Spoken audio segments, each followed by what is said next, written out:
Okay, here we are. We're live. We'll do our usual thing of waiting for a few people to get on board. It was a late decision this afternoon to decide to jump on board and have another pubcast. Got Corin and myself here tonight. Mert's compromised with family duties and two young kids. Don't need to really say much more if you've got two young kids, really. Good evening, Derek. How you going, mate? We decided to do a shirt. Yeah, I've already commented on that shirt, Jay. Yeah. Oh no, it might not have been Jay. Wasn't Jay? The hammering shirt scum. It never went. Took Corin about 5 minutes to get. It didn't take me 5 minutes. I noticed it fucking straight away. It just took me 5 minutes to bring it up. I was wondering whether I was being set up or not, and I was. Kind of like that. I'll just turn it off. I've got this little heater and I've got to turn the thing off. It's too fucking warm in this room. Pushka. Jay's got it all right. You weren't there. You shouldn't have it. Oh, come off it. I was there in spirit. Been there, got the T-shirt. The saying goes, you just got the T-shirt. That's different.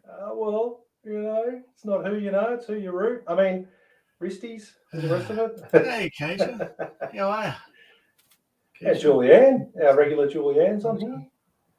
Chiming in right by the time. Oh, g'day, Carl. How you going, mate? Who's there? Oh, yeah, look at that. Fucking heaps of people. Heaps of people. Welcome to Lockdown Down Under. Yes. Yeah, Andrew Smith's right. I was booked to go. Then my wife decided it was time to have surgery. So yes, it would have been like my last interstate trip too. Oof, that would have been cool. Yes. I had the other Kev there. Yeah, the other kid. He's a bit quieter. I don't know. Not as cool as me.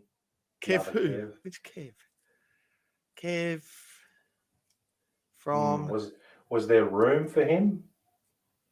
The other Kev? Kev Room? Kevin Room. Oh, of course he was there. I didn't call him Kevin Room. He's more dignified than you. He's not Kev. He's Kevin. Schmignified. Kevin. He's a Kevin. I'm only Kevin when I'm in trouble. Kevin. Yes. So anyway, here we are, knife making down under, and we're talking shit again. So we're going to talk about something tonight. I just don't know what it is, and neither does well, do you know? No. We weren't going to do anything, and then we said, well, let's just do something. So here we are. We had a pretty good guild tech talk last night from young Jackson Rumble. Really nice presentation on Mosaic and Feather Damascus and Fishmouth Worlds, which was pretty cool. So that was pretty good. What have you been doing knife making wise? You can hear. Tell us about your hearing. Yeah, Corin and I were having a little bit of a chat offline before we went live, and it was that one of those cool but gross stories. I've had really badly blocked ears for a few weeks now, and I've really owe it to the people that have lost their hearing or are hearing impaired, because, man, what a shit fight for me and the family, because apparently I had the TV volume so loud that they were like cringing, but I could barely hear it. Good excuse not to listen to my wife for 2 weeks, but I think I'm out of that now. So I went to a clinic, which I've been to before, and the nice nurse there, they used to use this pulsing water jet to clean out the ears, and they've moved to this high-tech suction device. And when the nurse at the walk-in centre had a go at it, she was like, I can't believe it. It won't move. It's like solid. It's like metal. It's even shining. And I was like, oh yeah, I work with metal, and I stick earbuds in my ears, earplugs in my ears all the time. And she goes, I just can't make a dent in this thing. She goes, oh, we'll have to go to this other clinic to specialise in it. So I was like, oh shit. Anyway, she was nice enough, really nice lady, booked me an appointment. And then I was told to use drops to loosen it all up, and I'd go DEFA, which was not good. Anyway, I went to this clinic, and the first lady that had a go managed just to get small holes through the blockage so that I could use more drops. That's like in half an hour. So then I had a week of putting these drops in and going up to my workshop every day and just cleaning out like crazy loads of black earwax. It was pretty sick. And then I went there for my next appointment this morning thinking that it was just going to be like a 2-minute job, and it was another half an hour, and it managed to clear out most of it, but it's very close to the eardrum. So I got to put more drops in for another week and then go back. But I was watching her as she sort of the suction thing would get stuck and she'd just bring it out and pump some more water through it. It was just, pretty gross. And she said they were like still majorly blocked. I didn't tell her that I probably removed half a teaspoon of earwax out. But it's that funny thing when you get your ears clean, if you've ever had it, people. No, I didn't get any photos. I should have done. I'll take some photos from cotton buds tomorrow. That's what I said. I'd be checking it out. I want to see the pile. I want to see what came out. No, I was sort of grabbing a glance at this tube thing. She kept having to suck water through to clear it out. So it wasn't pretty. But yeah, so that sensation. I'm with Keisha. No pictures. It didn't happen. That sensation though, when you get them clean, they must have been blocked properly blocked for months. Because when I got home, my dog followed me into the garage and we got the concrete floor, and I could hear his nails clicking on the floor. In the car, I was at the point where I was driving, I thought it was a hybrid car. It was like I couldn't hear the diesel engine at all. And my car now seems like the noisiest place to be. Everything's been noisy. My keys are noisy. I turned the volume right down. Yeah, pretty much, Corey. They don't use water anymore though. They just suction it out. It's pretty cool. So yeah, I can hear pretty well now, which is awesome. Now I actually have to consider doing the PPE because I didn't have to for the last week. I couldn't hear anything. David, why does your wife hate me? Because I can hear and you can't. David Heron. Yeah, David Heron. I don't know. Maybe because... Or is it just like most people hate me? I can live with that. I could give her a few reasons, yeah. Yeah. So, but yeah, so that's good anyway. You got that sorted out. You've been making anything? What are you working on? You finished that sword yet? No, I've ground it though. I've done the initial grinds in it. Yeah. But I'm up to that strange stage now where I've got to work out what I want, how to heat treat it. Oh, because it's W2 right. And I want to try and get a Hamon on there. I want to.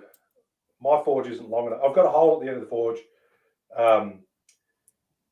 but it's not long enough. So I've got to either try and just get that 800 odd degrees in there and just bodge it a bit, or I've got to seek someone else that's got a vertical forge or something.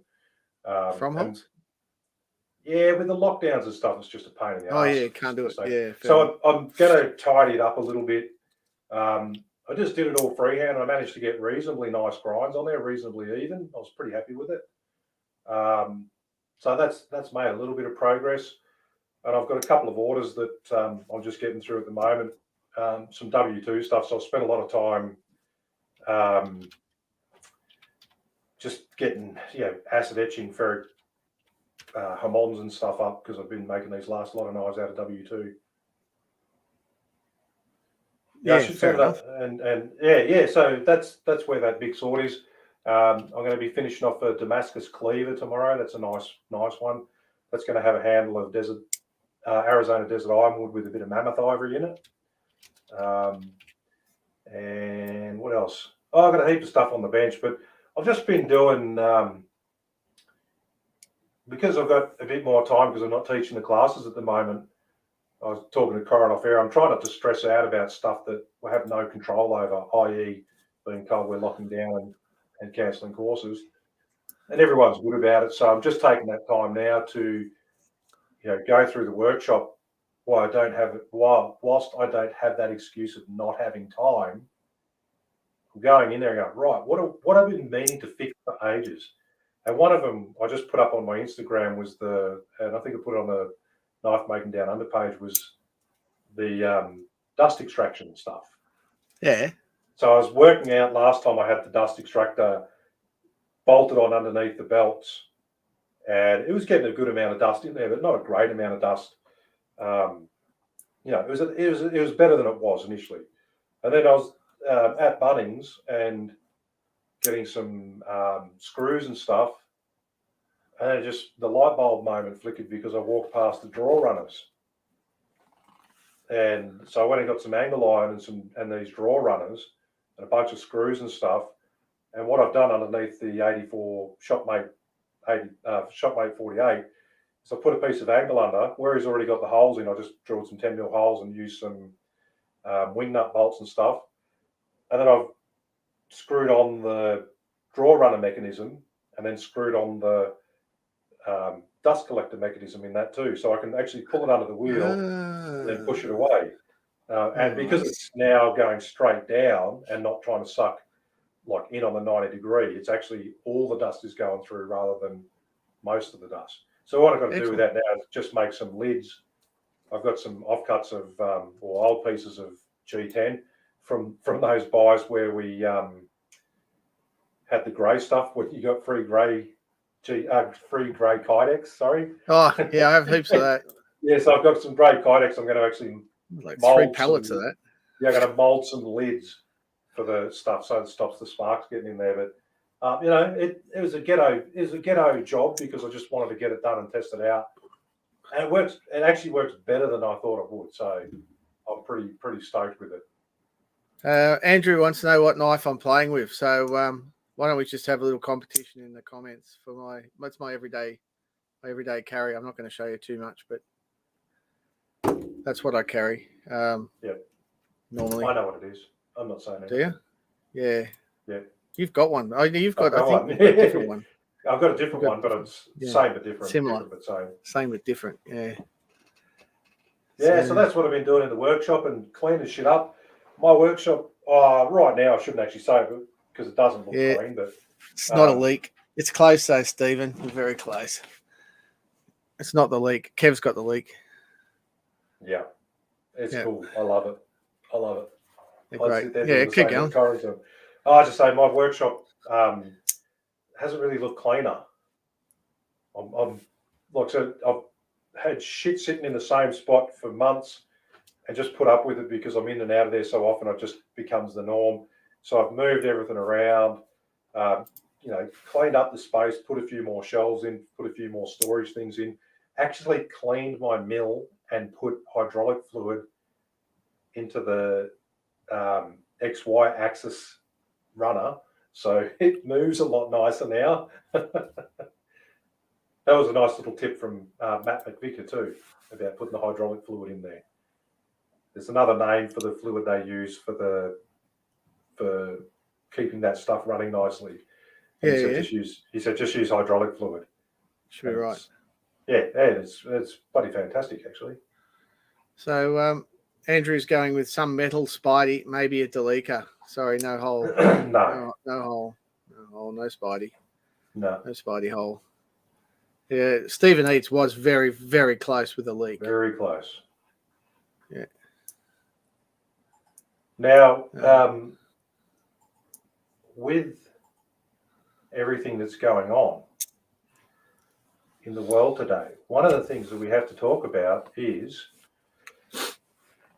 the Knife Art Association and the bringing back in a monumental way of the KAA raffles. So we've got the latest raffle that's up and running is an absolute blitzer, and you've got 2 Shopmate grinders as first and second prize, and then 2 500. Well, individually, third and fourth prize are $500 Gamaco vouchers. Yeah, there's Artisan Supplies is Knife Art Association's raffling off the grinders. Dead set. Get into it, guys. It's the cheapest grinder you might not win. Yeah. But get in and support the Knife Art Association. We've done our shirts again on trying to run shows with them being cancelled. It's just so sad. Paying for advertising, paid for everything else. You just got to We just got to get behind it, and we got to raise the funds, guys, to keep the show on the road, so that when we can have the shows, then we still exist. It's it's a tough situation. We gave it a good hard hit. No, I saw something in the comments. I think it was, about knife shows, or maybe it was a comment. We have a winner. We have a winner. Hey, good on you, Dave. How are you, mate? Ridge. Yeah, good on you, buddy. Yeah, it's a chive, Kershaw chive. It's a fucking lovely little knife, just tiny little thing. Kicker action. Nice. Yeah, my one was the leak, wasn't it? Yours is a leak, yeah. Yeah, but yeah, bloody awesome little knives. I love it. I just sit there doing what you're doing, annoy the shit out of the family, just clicking the thing all night. Oh, I just sit there and flick it at work. I don't know, I'm sitting there having disciplinary meetings, flicking a knife, The staff like I keep thinking this isn't going to end well, Yeah, so here's what it is. But yeah, it's a good little knife. I got it at Blade Show West. In fact, I might have bought 10 of them at Blade Show West, or 5 of them and 5 leaks. I can't remember. It was a fair few anyway. I gave them away. That's how Kev got his. Well, I think we're up at your place doing the barrel knives, and you're like flicking one of yours. I'm like, fuck, that's cool. You're like, here, have one. Oh, yeah. Right place, right time. Mine's got a bit of play in it, but I must have been flicked 20,000 times. I just sit there all day fucking with it, And the only thing I modified on it, where's my camera? The only thing I modified is I put the deep pocket clip on it. I bought a deep pocket clip, which cost me more than the knife, right? Irony. But the original pocket clip sort of started there, and it just kept catching and pulling out of the pocket. And I've broken the blade lock on it, so too many times trying to open it with the blade lock closed. But anyway, I'll fix that one day. I probably won't fix that. I probably will never do that. Don't worry about it. Just can be what it is. A real man's fidget spinner. Yeah, that's exactly right. That's what it is. Narelle's got some comments there. Perth is looking forward to having a stand at the Royal Show this year. Narelle, we cross our fingers and hope you can. Yes. Could be one of the few places in Australia that has an actual event go ahead for the later part of the year. And the post above from Andrew Smith is pretty much as clear as it gets with the statement from the KAA. Is earlier on when we had the vote as a committee to proceed with the show, things were looking fantastic. Well, not necessarily fantastic, but they were looking pretty damn good, because we'd had things like the caravan camping show with 30-odd thousand people through the same venue.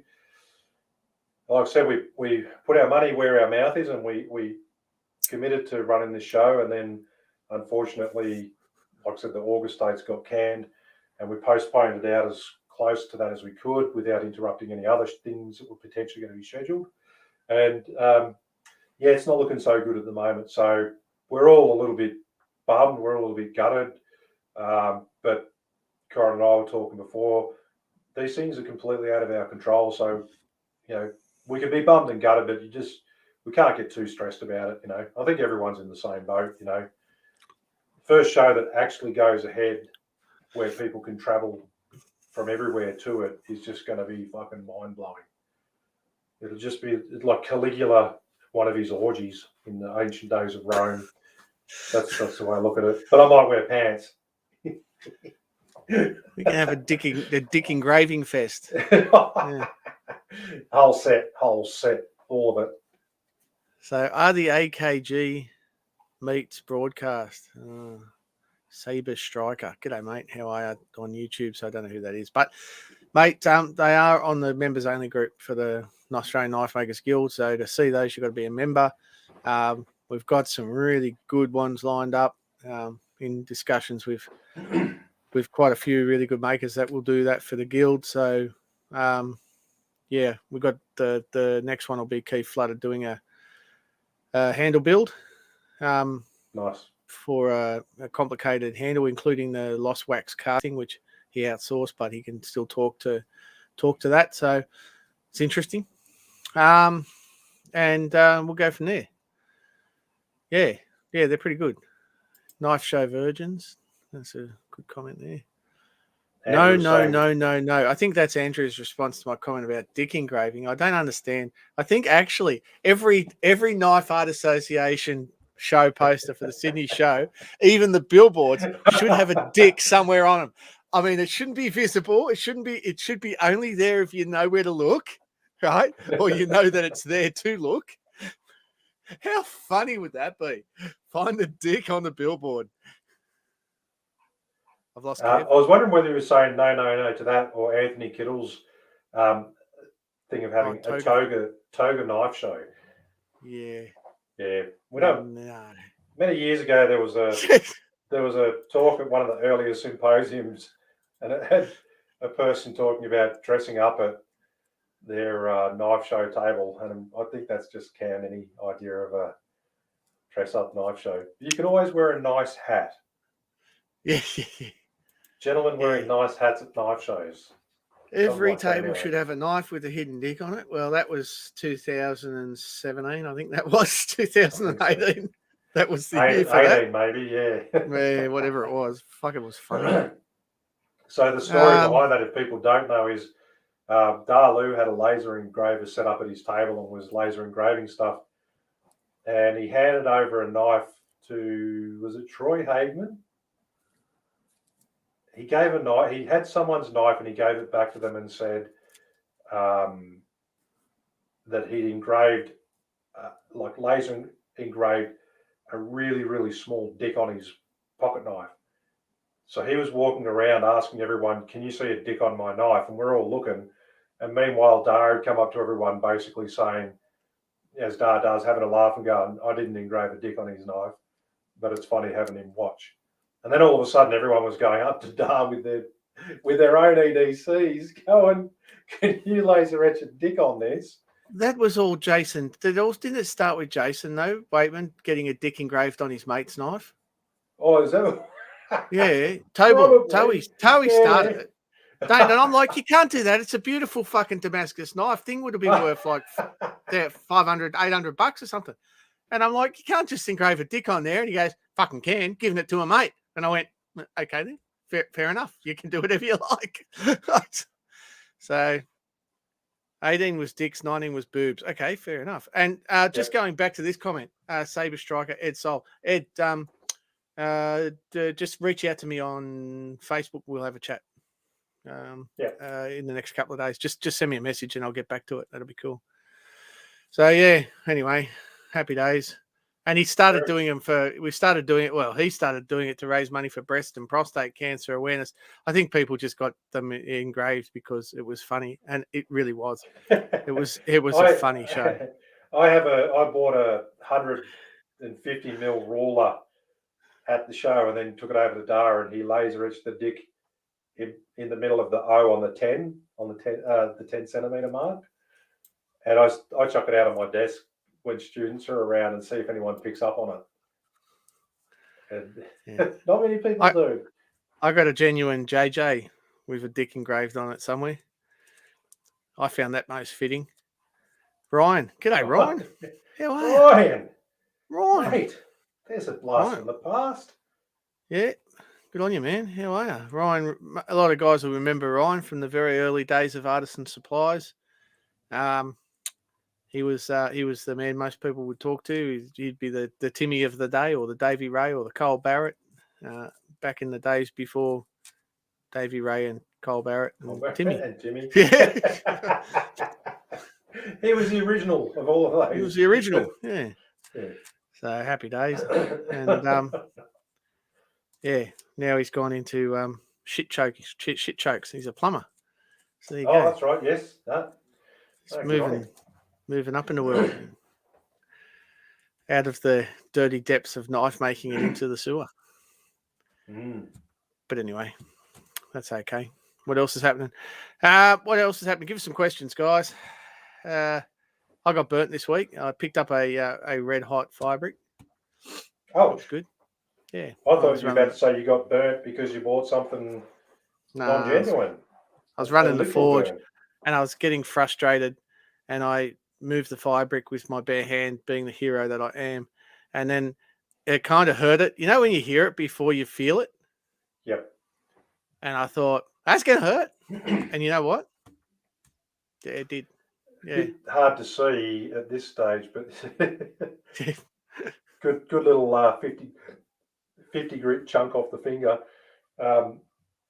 It was just a light touch, thankfully, because I was doing my post-heat treat grinding, but it was enough to, look down and go, yeah, that's gone through the skin into the chunky bits. I better go and put a Band-Aid on it. And of course, the next time you dip that knife in the water, that's when you felt it was like, oh, that kind of hurts. Then the next stage is trying to bend the thumb forward. It was just pulling back. And then I made Ro have one of those moments of sort of horrified squealing when I went to open up the house door and my thumb slipped off the key and I bashed the door. And I'm like, ah! She's, don't do that. Hey, so it's the same thumb. I was about to say, Jamie Bish, it's the same thumb that I royally screwed Jamie. So a kind of good thing with that is I don't have all the nerve sensation in it anymore. So it probably would have hurt more if I didn't fuck it royally last time. It's the sacrificial thumb. So did you get your, Dino's asking about your air extraction unit? Looking good? Yeah, so I've still only done the one side. That's the draw run and stuff. Yeah. Yeah, no, it looks. Oh, we spoke about that earlier. So yeah, I thought you were talking about the fan in the wall. Did you stick a fan in the wall yet? No, because I'm going to get my mate Brad to give me a hand. Oh, yeah. No, still will do that. Yeah, be rad. But with the lockdowns, like I said, no visitors. I need him to give me a hand just with setting up what I need to do for stabilising that whole area. If I can get away with just a piece of MDF to mount it to, I'll be fine. But that'll go. Then that'll be my I'll change that to my timber extraction because that'll just suck that stuff out, and then I'll change the current one back over to metal extraction. Yeah. And I had a nice message from Unky Steve Schwarzer. Oh, good on you. How is he? Yeah, he's going well. But it was. I hope he was dressed this last time I seen him. He was running around his decks. It was only a text message, so thankfully, don't bring me back to that memory. That was fucking. Remember that? I'm trying to move on. Oh, that was funny night. But no, he was impressed. And he said he was off to buy some draw runners and do some conversions for his stuff. And like I said, it was just a very dimly lit light bulb moment when I was down at Bunnings and I was getting some screws and the draw runners were right there and I sort of stared at them for 5 seconds and I went, fuck yeah, that'll work. And then I had to go and buy some angle iron and stuff and set it all up. But yeah, but you got there. So Matt Will Donaldson asking how my barrel knife coming along. Matt, ever since I started it, it's sat next to the bench grinder, between the fly press and the bench grinder on a little mat. Shout out to the fella that gave me those folder parts mats. They're great. Fuck. I hate it when someone gives you something nice and then you can't even remember their name. Anyway, never mind. It's just lockdown. I blame lockdown. It's got nothing to do with me. So what I did, I moved it across to my workbench. So now it's actually sitting on my workbench. I got my spring and the blade and I put it all together and I looked at it and I thought it wouldn't take much to finish this. And then I haven't done anything else. But I will. Damn it, I will. I'll put up one of those posts where I make people yell at me until I do. Best Band-Aids that last. They fall off after an hour in the shop. I think there's a question from this guy. I've got Ed Sol. Yeah, Ed Sol. Yeah, it's been around for a while. Yeah. I like the bloody I buy the 3M fabric ones. But there's some waterproof ones I tried not long ago. I think they're just like Johnson & Johnson or Band-Aid brand or something. Waterproof ones, and they fucking stick. They stick really well. I haven't tried them. I've always stuck with the fabric ones, but the fabric ones get really, really dirty. But I mean, I don't really care. But they stay on, right? Yeah. They stay on. So yeah, these waterproof ones. We should get a product. Don't tell them the name. Don't tell them the name. We'll get a product endorsement and a sponsorship. Yeah. Hey. If they want to know the name, they've got to pay us some money. No, I don't know. I'm joking. I think fuck. Yeah. There's something I've had. Jamie's right down the bottom. There's electrical tape and a bit of rag. Yeah. And electrical tape from Matt and Jamie. Yeah. That's kind of good, but when you just taking off a small portion of your thumb again and your thumbnail. It's the worst place because you can't stick you can't stick it over. The rag and the electrical tape's probably the best bet, but I've got an idea which super glue. Yeah, I've got an idea I'm going to send to the Band-Aid companies, and it's going to be a knife maker Band-Aid product. I can't tell you because some bastard will steal it and make money, and I won't. But I'm going to present an idea to the Band-Aid companies for something that shits me about Band-Aids. Lockdown. Are you going to elaborate, or are you just going to sit there and tell us that? No, I'll let you. Stephen Eads says. I'll let you know when you can buy the product. Idea for a group buy: extractor fan with speed controller. Now, I got to disagree there. I never did. Anyone ever say I want my extractor fan to go slower? I reckon you just want an extractor fan that goes like the fires of hell and causes a wind like a hurricane. Because the one in my shed works like a bomb. You've been there, Steve. You've worked in my shed. Oh, I've been there too. Yeah. Yep, and it works like it's awesome. And if you get the cross flow right, I don't really worry about fine light dust because I know it's going to head that way. It doesn't head anywhere else. And the heavy dust even gets dragged across the floor. So yeah, I don't know. Speed controller, what for? Yeah, maybe if you want. Where's Mert says Juan Andres Dominano? Oh fuck, Juan Andreas Domiano Itze. I'm just useless Australian. Right. Sorry. Is at the very start of the show. Sorry, Juan, you missed it. Mert is looking after his kids because his wife's not well, and he just said it's with 2 young kids, it's near impossible to get that time to come on board. So we miss Mert. We did talk about just not bothering with the podcast till he was back, but. Now he said, "Fuck it, we're better off without him anyway because he's just fucking miserable and cranky all the time." Says, "Fuck off." He's a grump. He's a grump. He's a big grump. He just needs a big cuddle. But as he's plague lockdown. Anyway, Jamie says he got the last of the flood dirt out of his shed today. I'll be willing to bet, mate. One day you'll be pulling something out from somewhere in your shed, and you'll say, "Oh, missed a bit," but I'll go with it just to make you happy. Yeah. How long did that take? I've taken him fucking 3 years.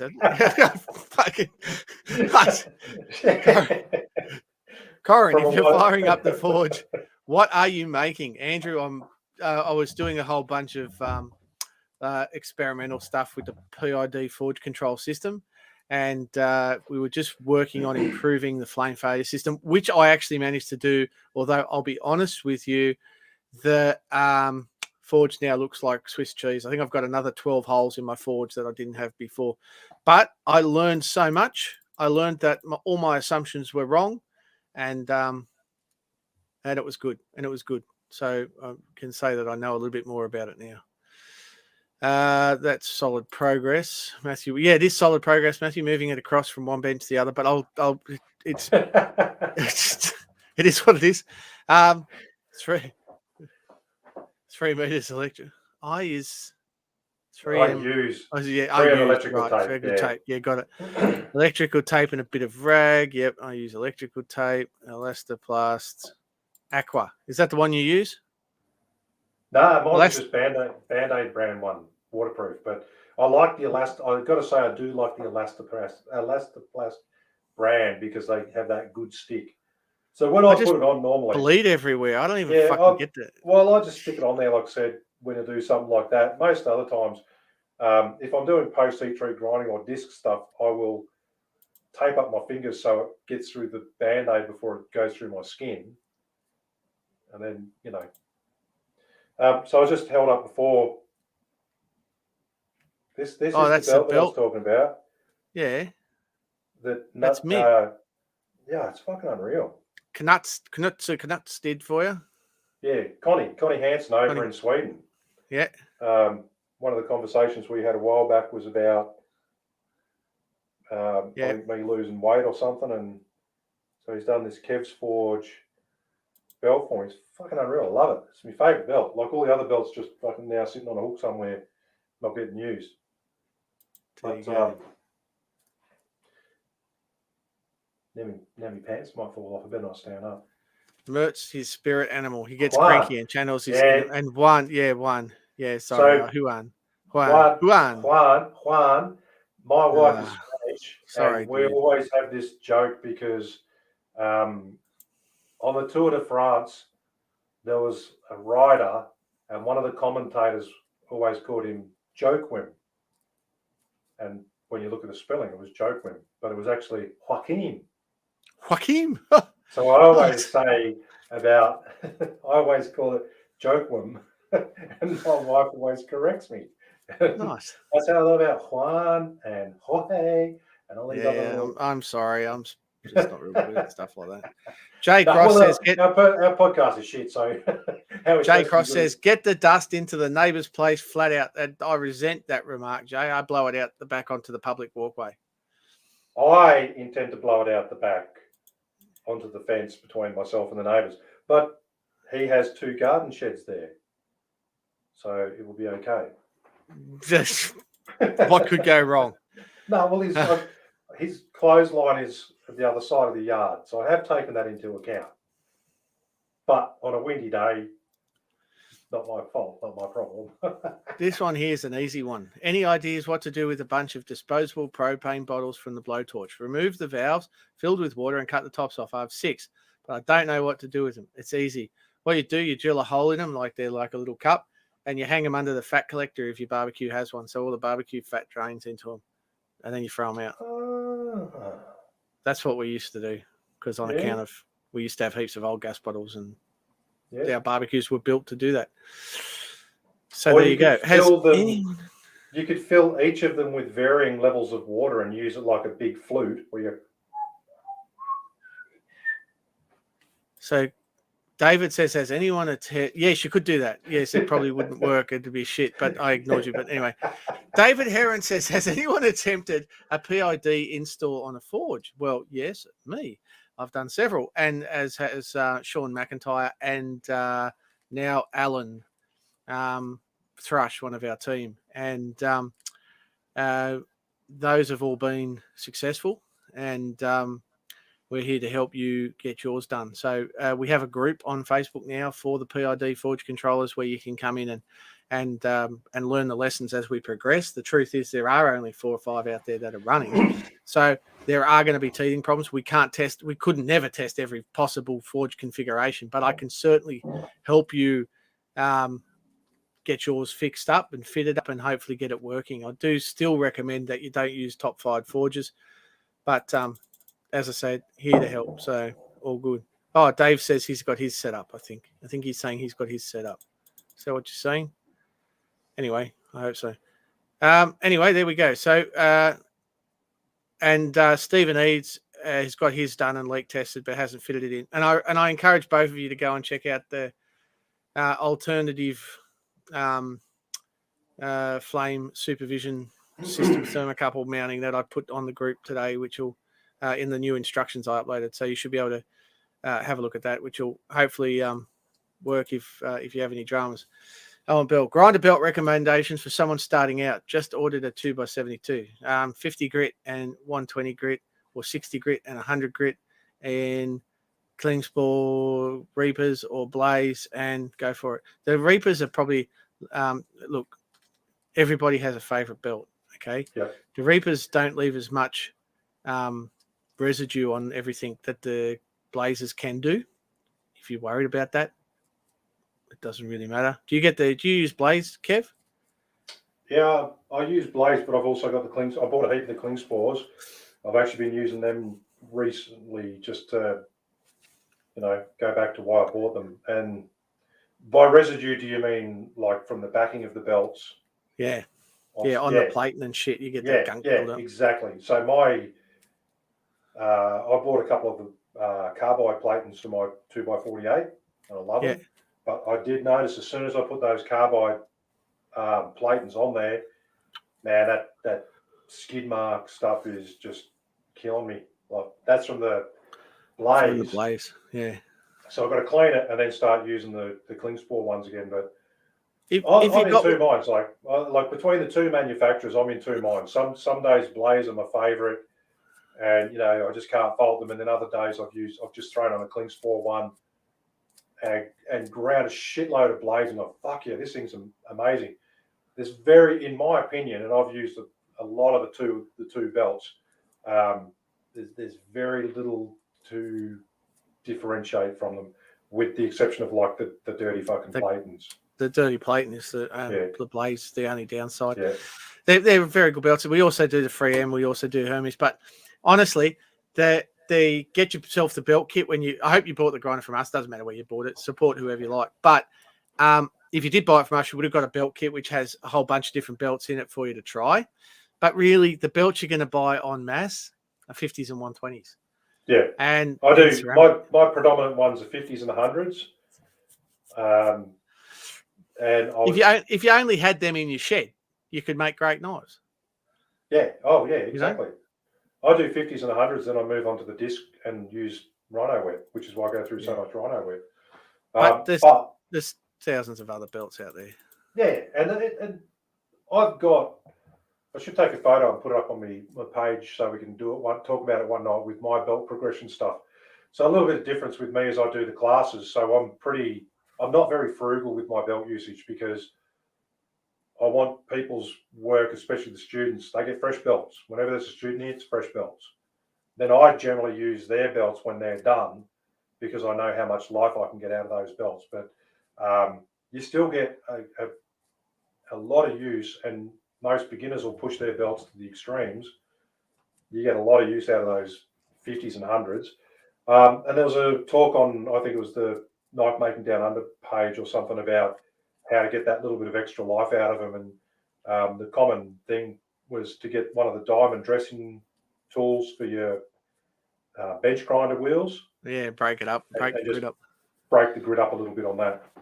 Or you can just do what Sean McIntyre does and give them to Peter Del Rasso to fucking keep using them. Well, I threw out a bunch. I cleaned up. I technically haven't thrown them out. They're to throw out.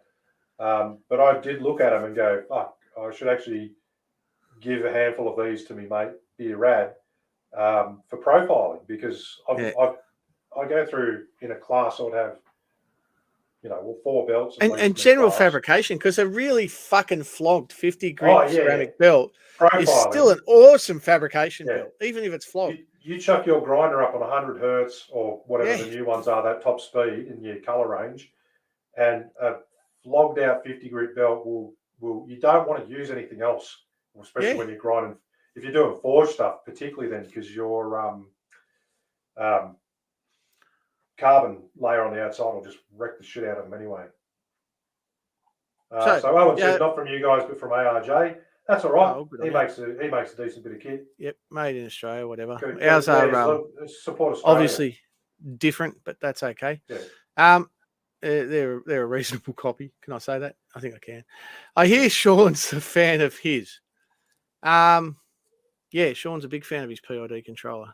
He's been wrapped in it. So that's cool. How can I put an extraction fan in a brick shed? Dude, use your imagination and a sledgehammer. Shit. People can't think these days. Well, I was going to say, I was thinking that with force, or if you've got if you've got eaves on the outside, run your conduit, not your conduit, your line up over into the eaves, and just pour it down the other side of the brick. Especially if you're in a townhouse and you hate your neighbours. Like I would say, violently smash the shit out of your brick walls, or get I think it was Hare and Forbes, they've got a dust extraction collection unit, which is just a cyclone drum. You have to clean them out more often, but they still collect a lot of the dust. The best one I've ever seen was for concrete dust, and it was a water bath style, and it was in the workshop of Oatley, James Oatley. Yeah, okay. Yeah. Marty Jelinek has just done, he sent me a thing after my little draw runner thing, and he's got a really good setup with that water layer at the bottom, so he can use his for metal and wood dust, and very unlikely that things are going to burn down. But Brett Parker says, what is a PID? What is a PID? And a PID is a proportional integral derivative controller. and it's basically they were developed in the 1920s or something to steer ships, because if you do something to move a ship, by the time it has any effect, you've gone too far and you have to be swinging it back anyway. If you look it up, you'll find out all about that. But if you just look up PID controller on probably Wikipedia or something, you'll find that. But basically, all it's doing is it lets you set what you want, and the controller works out how to achieve it with the heating source, which in our case is a burner, but it could be electric element or whatever. So Jay Cross is putting up his recommendations, running behind on the questions now. Sweet as, says Owen Bill. I like to use new belts for a knife or two. Then I swap to a new belt, use the older belt to do handles or general blacksmithing stuff. Nathan says, I actually would use the new belt to do the handles before I went to steel. If you're going to go, I'd be doing the same. Low speed with a 50 grit, because you're not going to break down that, especially the ceramic belts. That is with ceramics. Once you glaze them, once you glaze ceramics, they tend to burn materials pretty badly, and I would use them first for handle material. When they start glazing, I would take them to the steel, and away you go. Yeah. But anyway, that's me. Differ in that respect. Forge a hammer, but do it however you like. Forge a hammer. Matthew Will Donaldson said, forge a hammer. Corey Cunningham asked, what am I doing wrong with my Reapers? They glaze over for me on post-heat treat grinding. Probably speed up. Are you going fast? Yeah, what are you running at? It's that funny. Oh, here we go. I see it. Is if you don't, if you're not running them fast enough, they'll glaze over. The other thing is, what I found is I've got a 3M, an actual 3M wheel, because watch out, there's some dodgy shit on the markets that claim to be 3M. But I've got a 3M Scotch-Brite wheel, and I post-heat treat, because I oil quench everything, make sure there's no shit and no scale on there, and then go to my belts, because a couple of times I've just been lazy and gone over with all that oil and scum on there, and it's, I think anyway, it's glazed the belts up. But anytime you're glazing ceramics, they're not friable, right? They are, but you've got to use high pressure grinding and high speed grinding to get the grain to break down and expose fresh edges. And for that reason, I would suggest you're probably not running hard and fast enough. Probably try using a push stick even to get your pressure up. But if they're just not working for you, just use a softer compound. Go to some other type of belt that does work for you. Yeah. Everybody has a different favorite, and honestly, do not care. Whatever. You got to go with what works for you on your grinds, on your machine. And that's just as simple as that, right? Everybody's got a different opinion. One of the things I found that really helped out with longevity of belts and stuff, plus just general post-heat treat grinding, most of my knives are hidden tang, so I just made a stick out of pine that was effectively like a handle with a tang slot. And I force that tang into it, and then I can apply a hell of a lot of torque on it, so that force to the belt, and you've got a bigger handle to hold on to, so you're not sort of trying to just hold on to a tang. If you're trying to hold a hidden tang and post-heat treat grind it, and you're just holding onto that tang, you're not going to get enough force on it, I reckon. So I just had a whole bunch of shitty pine with holes drilled in it for the right size. Nathan Butcher, that system he's talking about with the dust extractor into a carpenter shop. Matty James in New Zealand has a system like that. It's unreal. It runs, but he just runs into his box trailer, and then he just hooks it up. It's got all the dust in the box trailer. Just hook it up to the car, drive around the block a few times, fucking gone. My wife was up in the workshop talking about the idea, because I've got one of the Heron Forbes. It's a metal extractor, and it has the blow up bag on the bloody side of it, which it shits me, because that takes up space. So we were talking about just either just running a hose outside and destroying the neighbours with all the dust, or B, just adding on a little enclosure and literally go out there with a shovel and spread it on the fucking garden afterwards. But the trailer sounds good. Straight into the trailer and then a couple of laps around the block. Chris Steele's talking about the Cubitron 2s from Gamaco, 36 grit. He's loving them. They're lasting for ages. Yeah. Like I said, everyone's going to have a different opinion. Try them.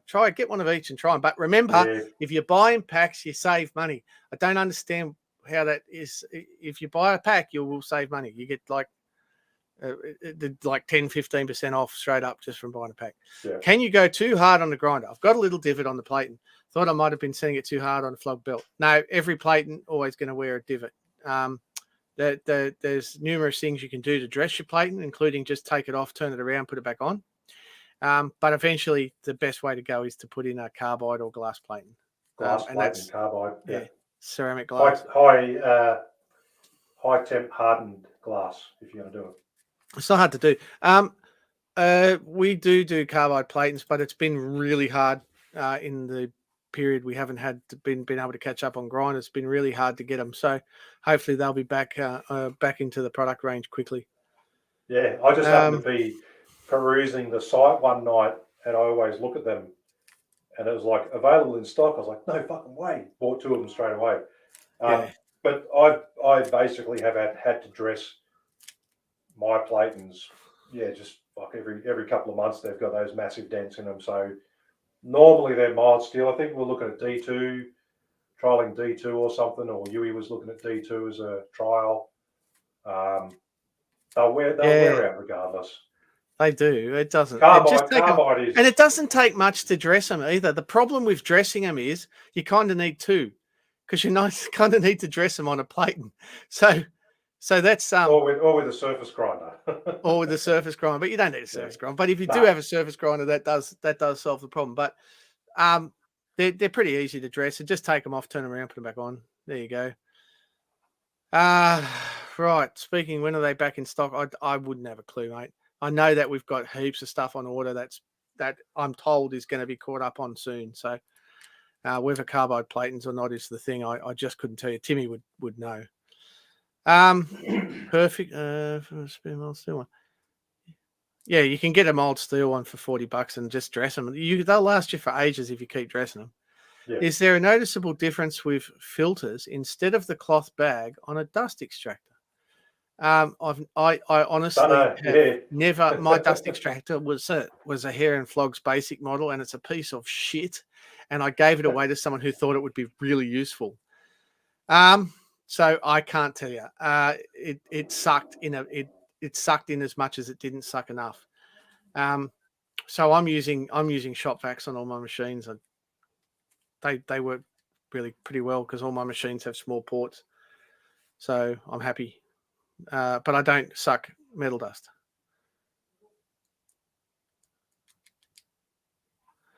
So yeah, his J Cross says, yep, he dresses his Shopmaster plate every fortnight.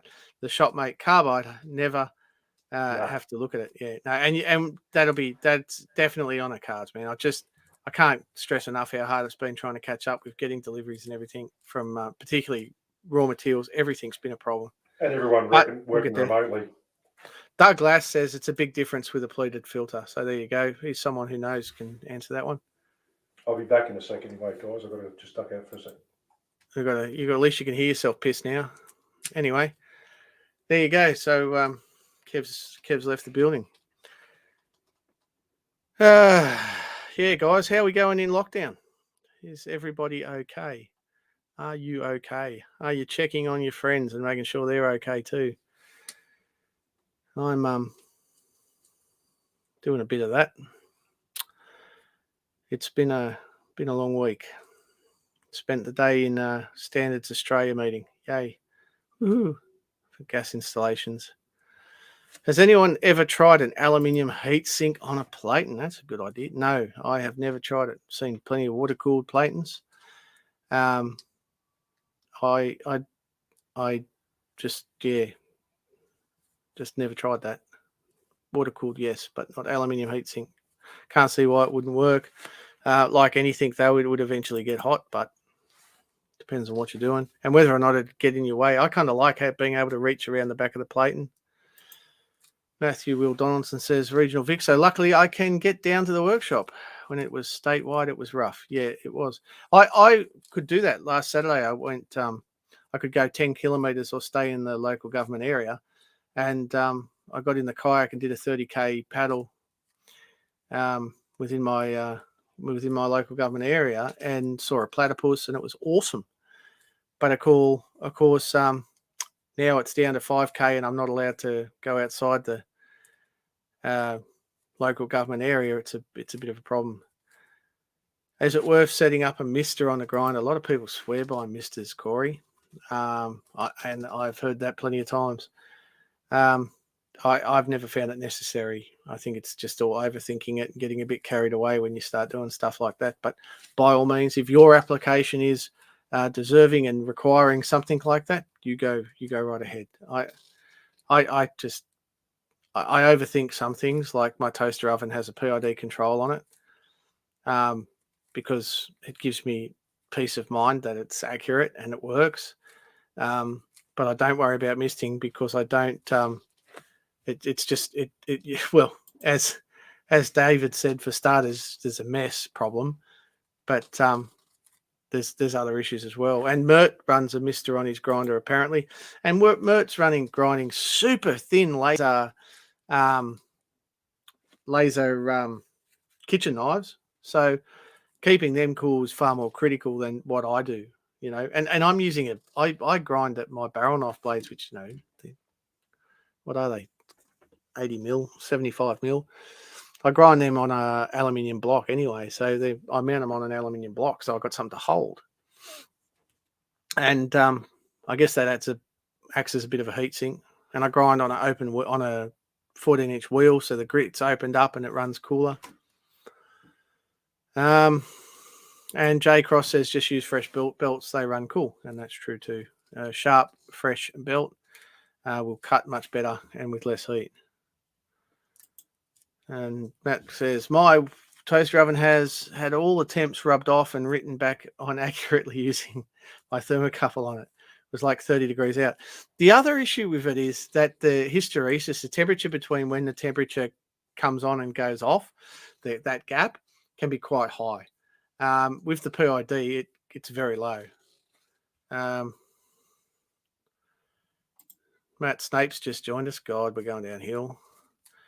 What have we got? In summer, it would probably be all right. Any issues with waterproofing the electric motor? All the motors and VFDs that we sell are IP rated for splash. You won't have any issues there.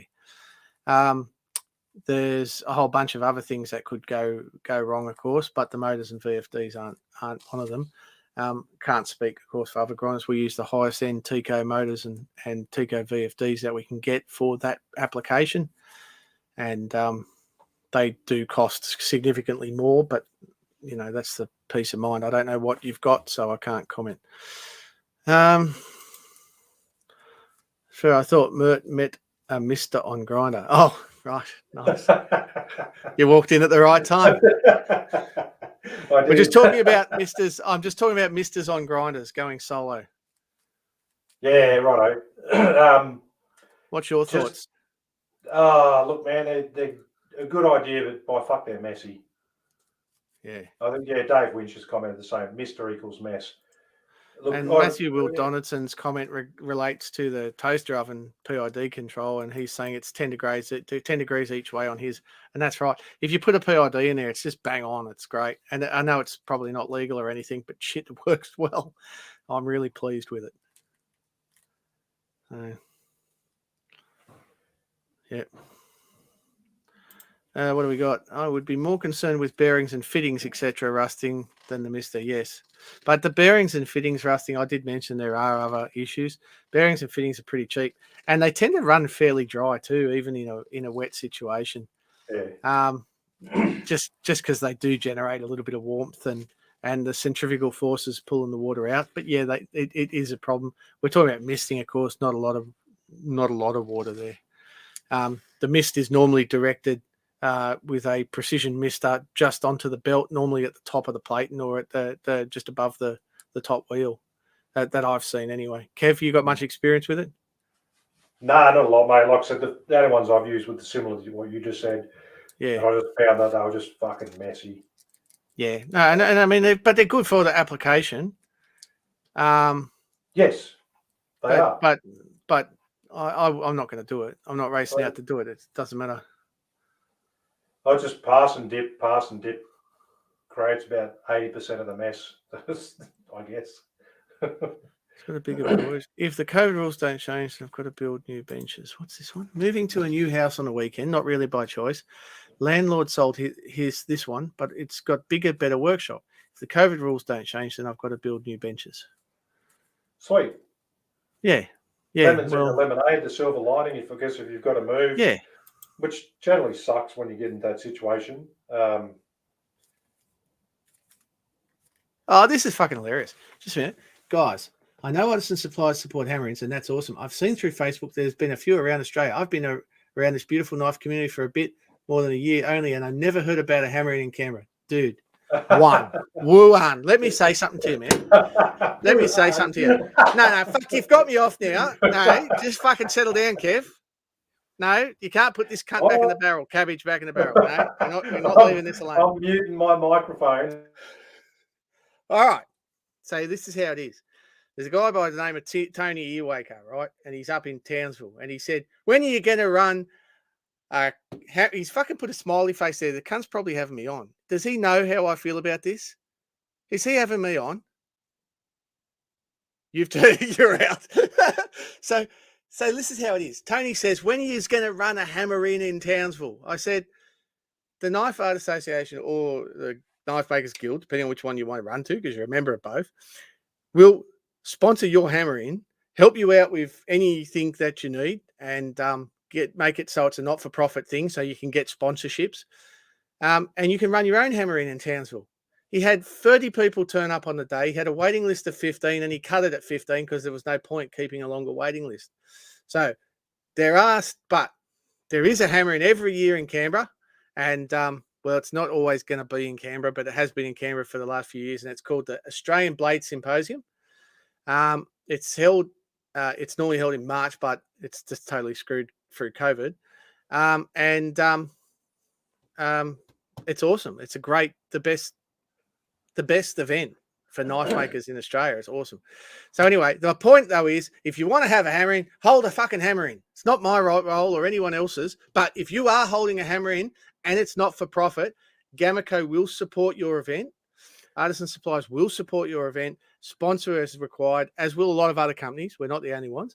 And particularly if it's run not for profit, if you're running it as a little kickback cash cow for yourself and you're charging and stuff, then we have a different view on that. But if it's not for profit for the Knife Art Association, the Australian Knife Makers Guild, or some other association, then we will definitely get behind it.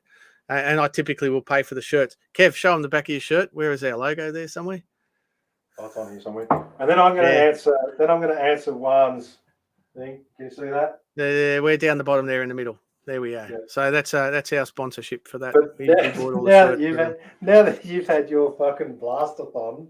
Yeah. Anyway, there you I'm going to say, Juan, flick me a message, because when COVID's done, I can fit about 15 people in my workshop for a happy hammer in. Flick me a message, man, and I'll just, if you're in Canberra, I'll add you to the list. You just come over and we'll just have a day of talking shit and smashing steel. Flick me a message through Facebook. There are hammer-ins, but COVID's just done a fucking nut job on them. So see, the prick got me. Look at it. Look, prick got me. My heart rate's going off. I've got my blood pressure machine here. I was going to give the simple answer. Way to give a man a heart attack. I was just going to give the simple answer of, hey, Juan, send me a message. I was buying it my next hammer in. Tony did an awesome job.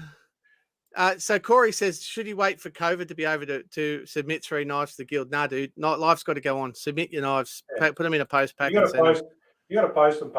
Sometimes posting's better. You don't insure them as much. Yes, insure them. And put a return post-paid envelope to get them sent back. Yep. Or don't get them sent back. Yeah, we're all waiting for the symposium. The symposium, Carla, look, the symposiums, the main thing that makes the symposium so good is just the fact that there's 100 other knife makers all around you. And that's it. It's just so good. It's just so good. And it's some of the best come out of the woodwork to present, and we get the international presenters when we get them. And it's just wonderful. It's just a great event. Right, here we go. Between the 2 or 3 platforms from Facebook, how many makers are commercial? Of those, how many are full time? Of those, how many are producing work that you would recommend? Oh Jesus, that's a big question. Yeah, we both Yeah. said the same thing. I just sort of glanced at it and read it. What's the saying? Don't be a Dave. Yeah, no, it's all good. This is I David. love Don't be that. David. I Don't love be that. like- Don't be a don't like Dave thing. David. Don't be like David. Um, that's There's how many makers are commercial? Well, Tharwa do commercial work. Rob Herbert could almost be R&N Blaze could almost yeah, but be hang on. How do considered- you define commercial? Let's Well, break that down. That's what I'm sort of thinking. That, Because you're my view commercial, is- you're doing it for a living. Yeah, and that's correct. But I'm doing more artisan, small batch of stuff, not numbers You're of not an a particular artisan. product. You're a hack. Oh, sorry. I'm going to treat myself to sleep tonight, unlike every other night. No, look, that's yeah. Well, you actually asked a good question there. What defines commercial? Let's talk about that. So when you're doing high volume of work for a specific style or a product, that is a commercial venture for me. It's like you're putting out that repetition commercial stuff. And as I said, Tharwa do commercial jobs for third parties. Robert Herbert makes his line of stock, which he sells through like Kifaru and some of those other hunting mobs, and he brands his knives with their logos as that commercial deal. So Rob's in the biggest view of it, I would say that Robert Herbert goes as close as what we could get to having a commercial knife maker in Australia for that product stuff that he does. But he still does smaller batches of not so commercial stuff. What about so full time though? There's a number of us. James Milne? Yeah, Cutthroat. Yeah. Oh, and sorry, Dom's Dom, commercial. Shit, how could you forget Dom? Oh, because it was a And long when you're time talking ago. commercial, what do you mean? Because do you say if it isn't artisan? Because if it is artisan knife makers, there's quite a few artisan full-time knife makers. Yeah, Keith Flutters. If you mean commercial as in selling knives, then it's a huge number. It's a huge number. And of those, how many full-time? I remember when you could count the full-time knife makers in Australia on 2 hands. Yeah, and I think I was the big toe when you changed that. And now you've got like multiple hands and other sets of organs. Feet, toes. No, I couldn't even count it anymore. Every time I think about it, there's so many people that have gone full-time. There's plenty of people. I keep discovering degrees of people success. in the knife making community that, you know, pretty much do it as a full-time adventure as well. And you've never even heard of them. Yeah, and it's just they pop out of the woodwork all the time. So it is what it is. How many would I recommend? See, the people, I don't know, like that's another big comment I probably wouldn't want to open on discussion on. But I think everybody in their life needs to buy a Peter Del Raso blade if they're serious about knife making. I think you have to own one. Yep. I think everybody's got to do that in the knife making community. I'm just putting it out there because the guy's been in making knives for over 30 years, and I have every show that I go to where I've judged, and I've judged at most shows, either as a participant or as a nominated judge. I'm not going to say I've never found fault with any of Peter's knives, but frankly, they're very hard to pick fault with. Very hard. I've certainly missed stuff that other people have picked, and I've got to tell you, brilliant. So I think how many would I recommend? There's probably about 20 or 30 on that list. Dave's come in a bit further down. Dave's come in a bit further down and said, commercial meaning successful. Dave, mate, don't be David. No, don't be Dave. Yeah, Dave. What's successful? I'm successful, but I don't make a lot of. They're a partner. That's a good thing because Peter Del Raso. Let's go back to Pete. Yes. Peter, you'd have to say is successful, right? Because he has a full-time job. He does it. This isn't his primary income, but he makes knives for profit. I mean, there's no question about it. He does it for a living, for a supplementary income, and he does it really well. And so, I just think that question's too hard to be diplomatic around as well, because there's some, there's just some the other approach to the diplomatic side is go onto the Australian Knife Making Down Under Facebook group. There was a post up today. I don't get on the Facebook as much as I used to, but yesterday or today or sometimes someone put up a thing looking for a knife maker. Who could people suggest? And it's just like a firing, like boom, boom, boom, boom, boom, boom, boom. You get all these names coming in there. I normally chime in and say, yeah, I make them, but I don't have to, if that makes sense. Depends on what you're after too. Yeah. Because if you're looking for a kitchen knife, I'm not going to send you to Del Rasso, right? If you're looking for a chopper, I'm not going to send you to Del Rasso. I merely brought him up. Don't back off too much, Dave. Dave's come down. The last comment he's come down is backing off now. You just did that to Jitster, Dave. No, it is and particularly when you've got someone like me that's full time, someone like Corin that's influential in the industry, it is a loaded question. And I go back to what Corin just said, like, what knife do you want? What style do you like? Because I've had people hit me up with orders. Hey, Kev, I love your knives. Can you make me this? And I go, oh, what would you like? And they hit me something that's completely different to what I make. And then I go, oh, actually, you might be better off, approaching this guy or this guy or this guy. Because I don't really make that and I don't want to make it. It's a choice. You don't have to. I'll take a project on as a challenge. I had a guy who's a lightweight hiker, and he said, I want you to make me a lightweight bushcraft knife. I love bushcraft. I love bushcraft knives. So, I had a crack at that. But it is a sort of if you want an art piece and it's a different person to, anyway, whatever. Anyway, there's heaps of good ones out there. But I got to say, even if you just handle some of those makers like Sean McIntyre, Peter Del Rasso, Ian Stewart, Kev, present work, earlier work, maybe not so much. Well, those. You've come a long way.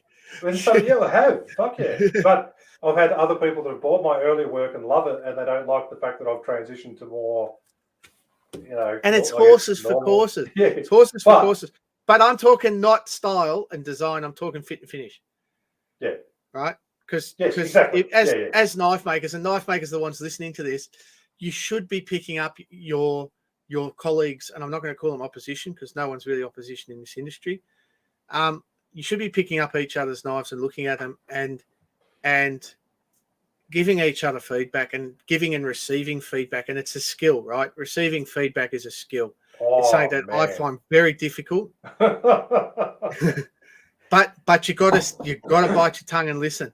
Oh, look, you left scratches here. You could have fixed that up or whatever. Oh, yeah, I would have fixed that up if it would be my natural instinct. And I'm getting better at saying, you know what? That was lazy. I should have fixed that.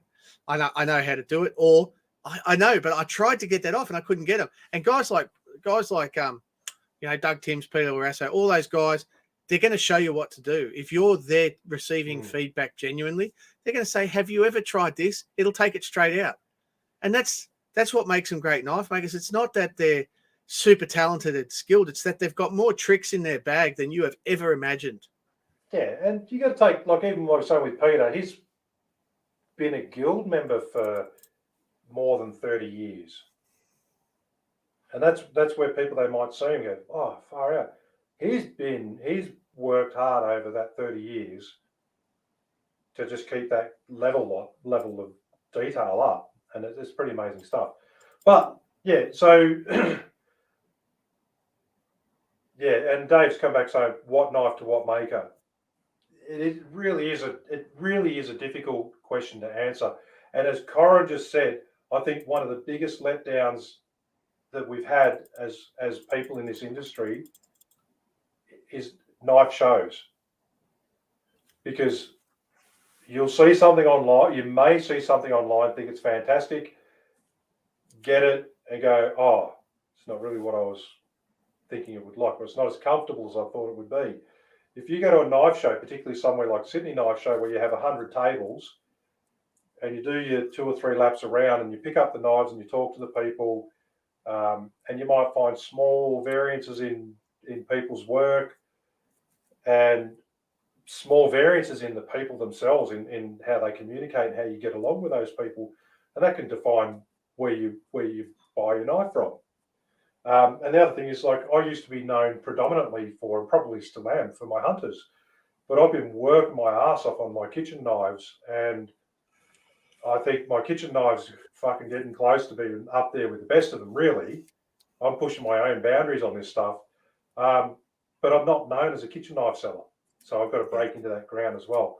And a lot of it, in one regard, is, like I said, you see those posts on the Knife Making Down Under page. People have bought a nice knife, or they like the character of someone, and they'll recommend that person. Boom, boom, boom, boom, boom. So, yeah, it is.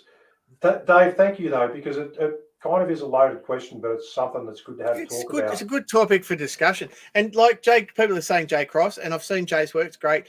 But there's so many makers out there, and I'm not disrespecting you here, Jay, but there are so many makers out there that are doing really great work at the moment. Yeah, there are. And some of them, and if you just look at what they're doing and how they're doing it, just from an enthusiast perspective, because I'm never going to be making stuff that they're making, but I'm really interested to see how they do it and what they do, because I love this industry. I love the techniques, and I always think how I can apply what they're doing in a kitchen knife S grind to what I'm doing in a barrel knife, or hopefully something different soon. I'm planning on doing some barrel different knife stuff. S grind.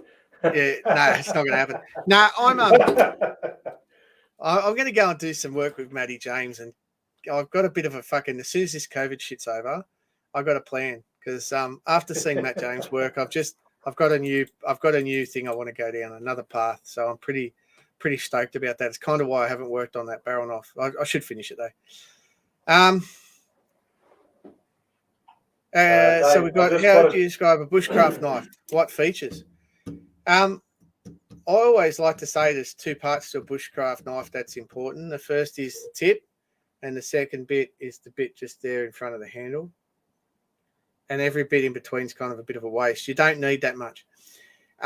Most of the stuff that you're doing for bushcraft, your fiber work, your fine whittling, carving, setting traps, carving a fish hook, all of it's done with a small knife or something no bigger than a Mora. I obviously like Moras, and I like the Swedish design pukus and stuff, but I don't really care. It doesn't really matter. The blade needs to be easy to sharpen in the field. That's really important. So all these super steels is not something I would go for in a bushcraft knife. The handle has to be comfortable. You need to be able to put a bit of weight into it. It needs to be strong, not necessarily full tang. Very happy with the hidden tang, no dramas at all. I don't batten because I've never in my life realized the need for that. In North America and Europe and stuff, where they don't have the plethora of gum twigs that we have everywhere here, they like to get to kindling and whittle for kindling and shit.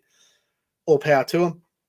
I've just never needed that in my life, so it's not ever something that I've worried about. I like if I was going to get a chopper, and I've always wanted to make, and I've never done it, and I don't own one, would be a Luku, one of the Scandinavian chopper, which would be pretty cool. Oh, they're yeah. more like it. Yeah, they're pretty cool. I'd like to make one of those one day. And I have a nice bit of wood there earmarked for it that I got off Curly Birch man, Bjorn Jacobson, some time ago. So I just got to get around to doing it. It's like everything. Yep. I was going to say Berkelmans before, but when you said a Luku, I was going to say Berkelmans. So the question from Brad Stone. Dad joke. Is, when are you getting Andrew Smith on to talk about the association, what it does, and its benefits? Andrew, getting Andrew out of his shell. He's a very private person. He likes to comment on everything, obviously, but he's sitting out there now, smiling and going. Would we have to pay him overtime? Probably. No. Just a minute. The other question that's here is real easy. Is Stephen Eads has asked about it. The spelling, I think, Stephen, is Leuku. So there's an E before that first U, but otherwise you're right. Yeah, I don't know. Andrew, did I ask him? I have a feeling I asked him and he politely declined. I think so, yeah. So there we go. Mert just posted, so why isn't he here? Mert's got kids, Judy. His wife's crook, and he's looking after the kids. And until that situation changes, he's declined to be on the podcast. Just too much at 8:30 at night when he's trying to get the kids to bed. So we've respected that decision. So we won't see him for a little while. But he is still working, of course, because he's got to make an income. You just made his week, Kev. He's not getting a lot of time. Because I said Luke Berkelmans when you were saying. Oh, yeah, good on. Yeah, good day, Luke. How are you, Tiger? He's a lovely guy. Fucking great guy, Luke. He is. He's a great guy. He's good. I don't understand. I've never met another guy that's gone to work without pants on. I don't know if he's a fucking top bloke or not, mate. I think so. Yeah. So David just bought a knife from a commercial maker for his favourite. Yep, good on. Your favourite maker. Wuhan.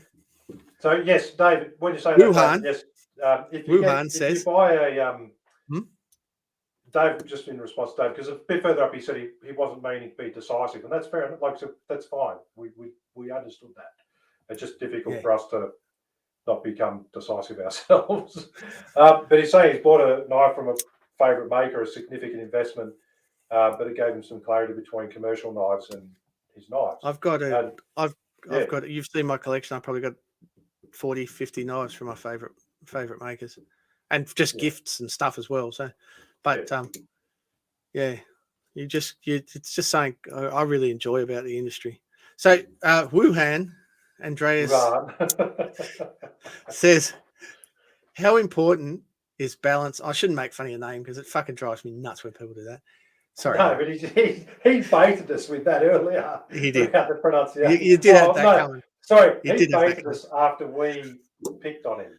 Yeah. Anyway, how important is balance on a knife? It's always up to the end user, and for me, it ranks fairly low. Kev? Yeah. Look.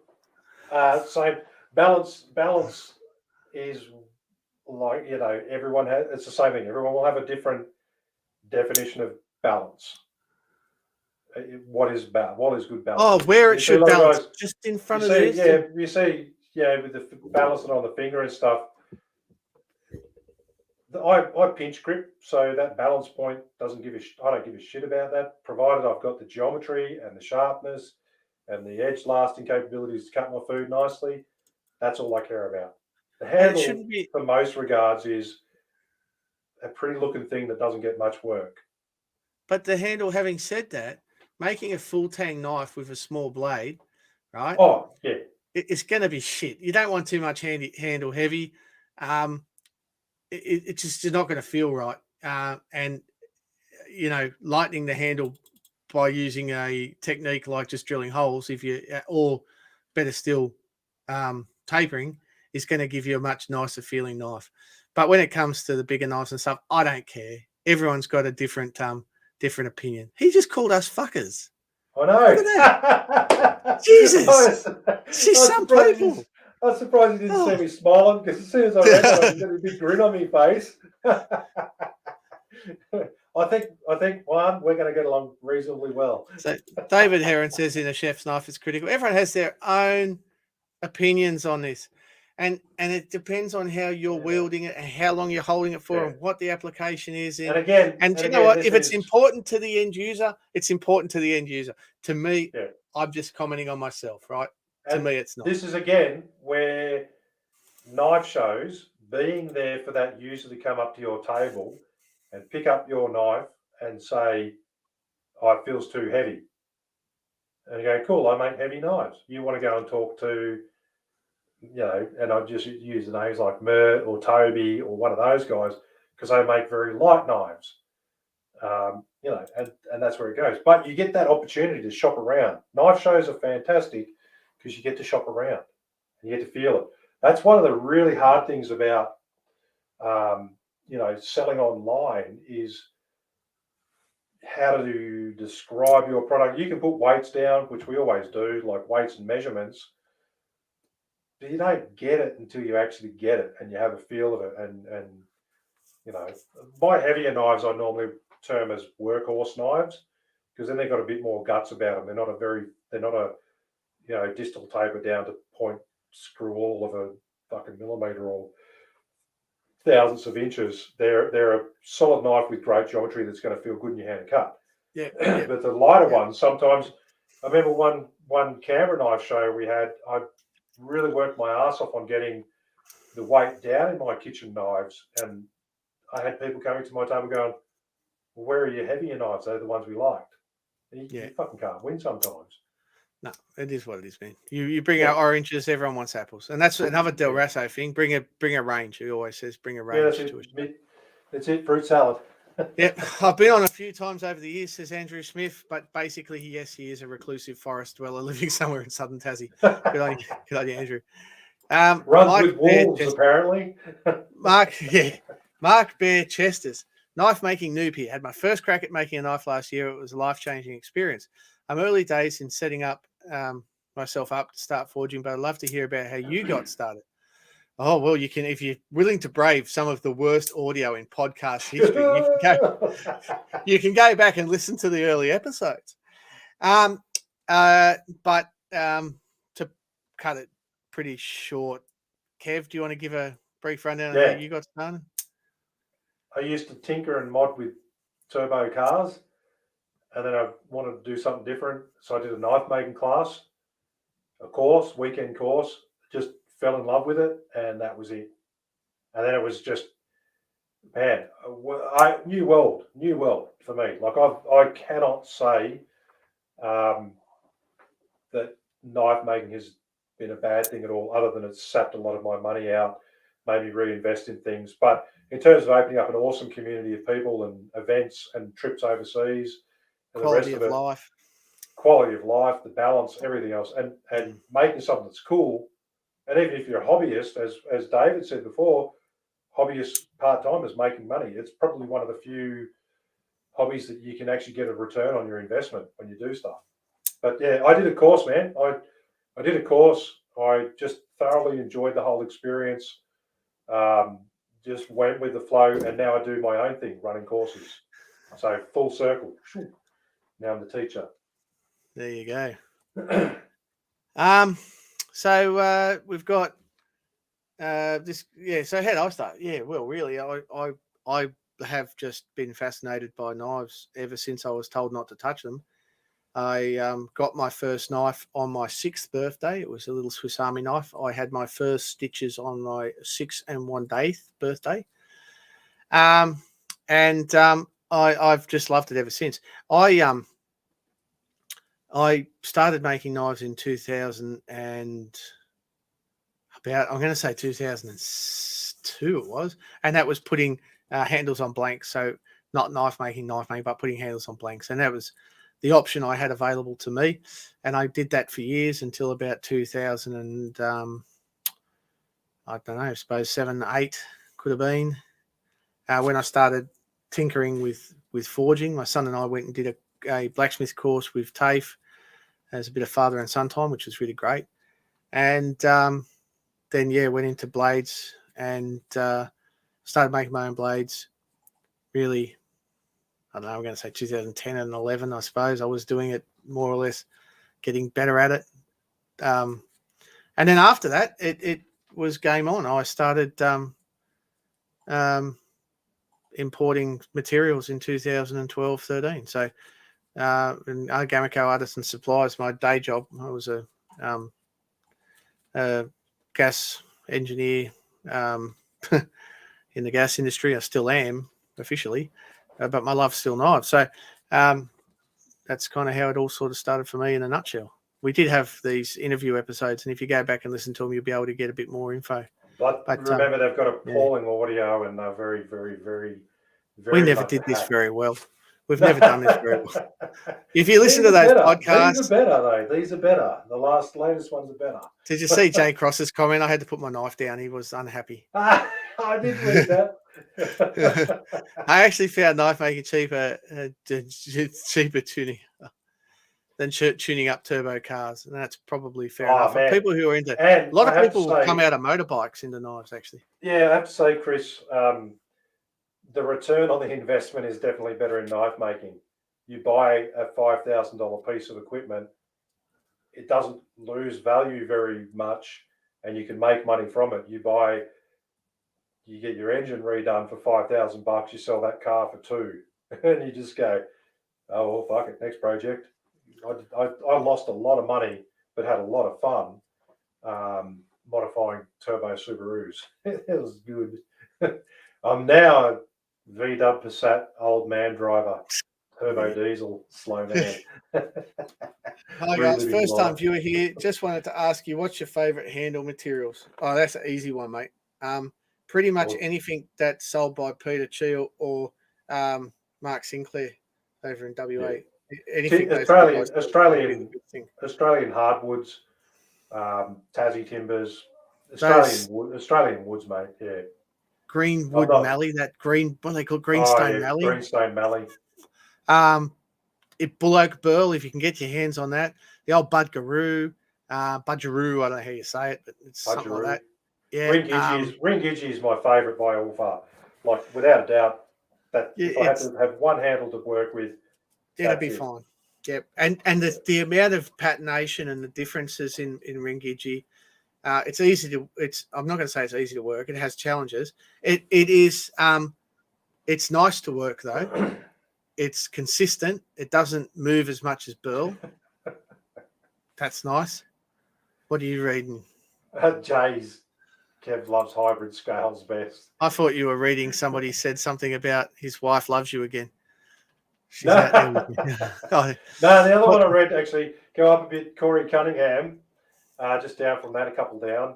Oh, yeah, well, I'll come back to that one. Yeah, where's the disc grinder demo?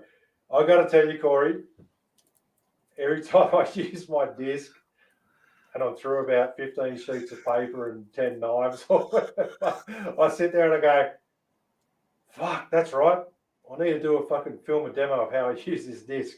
and it's like Groundhog Day. Then I'll come in the next day. Shit, forgot to fucking do that demo. We use mine now. It's coming. I never knew how much use I had for a disc running at 5 to 10 hertz. So it's changed my whole shop. It was a while ago on there. We're talking about the Ticos, what are they? The FM50s, the older units. Yeah. They're not supported anymore, and they don't have the potentiometers and stuff. So you've got to either hack it yourself, or what I was hitting you up about, and I can't remember who it was. I'd love to give you credit where it's due, but someone was saying that they did it with the up and down arrows on their VFD. Yeah. So I got in touch with Kyron and said, fuck, you know all these things back to front. Make it work. It just made it work, and F6, F7, or whatever the functions were. So we set, mine was going up and down. So if you've got a problem with your disc running fast and slow, it's the potentiometer. And you can easily hack it anyway. Yeah. So with mine though, because I only use mine, as we're saying, low, I set my lowest speed at 9.6. Yeah. My maximum speed at 10. And I just have the thing cranked right up or cranked right down. And there's no variance. Yeah. But that was a cool little thing that we did. But I will do a video because I've got a nice little I can't remember the fucking camera. I just got a nice, cool little camera that does cool things. So I'll set that up and do a video. I'll do it. I just never really realized how much I would use a disc grinder since I've set mine up. I've just loved it, and I'm not always. I do a lot of machining and stuff, so sometimes I'm just sanding off the little nub from a machining or something, or off the lathe. Oh, that's it. Burrs and stuff are awesome. Burrs and awesome and delicate. As you can get really crisp edges on square flats and hex flats and things. It's heaps good. That was what thickness leather is best for sheets. I just turned it off. Matt's saying world's best pencil sharpener. Oh, they are. When I'm running classes, I'll go around and go, right, let's get some pencils. I'll just go and use the $1,500 sharpener. Yeah. And I've worked out a technique on, especially on those cars. Can we just answer this question? We move on. 3 mil. Keep going. Oh, okay. Yep. Yeah, 3 mil. Yeah, definitely 3 mil. Yep. Keep going. I had some around here actually. Yeah, that's for me to test out my new stitcher. 3 layers of 3 mil. Yeah, discs are awesome. Subarus and Liberties. Well, I love the Subarus, but Skyline. Sorry, I love the Subarus, and a few of my mates were Skyline fans. One of which has an R32 GTR Godzilla, and that thing is just a fucking beast. Croydon Motorsports, he got it done in Sydney. What's this? Great hack with disco. Yeah, no. You want variable speed on your grinder. But if you got stuck, like at the very end, you could fluff around, because what it'd take me 5 minutes, not 5 minutes to walk out of the house, up to the workshop, set those 2 settings and test it and come back. So you could set it at that. You could go around and change your upper. I even got off the lounge to go and get the settings for you. I remember doing that. That's how nice it is. And then when you did it, I thought, oh, fuck, I better go up and set this up now. Yeah, well, make sure it works. Yeah. Yeah, so anyways, there we go. We've been rambling shit for a while now. 10 o'clock already. Look at that. Yeah, it's probably time. Yeah, look, I've got to go drop some more eardrops in the old noggin. All right. Well, guys, the situation is a lot of people are in lockdown, and just want to remind everyone to stay calm, and just as Kevin and I were saying, I don't know if we said it on the podcast, we said it before, we just worry about things you can control, and anything that goes wrong at the moment, just roll with it. Just roll with it. And I know it's easier to say than do, but man, but you just I struggled long time, just stress and full on anxiety and shit going on about stuff I couldn't control. I really had to take a step back and just go, out of I can't control this shit. So it's working. I still stress about it, but just not as much. And I don't get onto the fucking news as often, all that sort of stuff.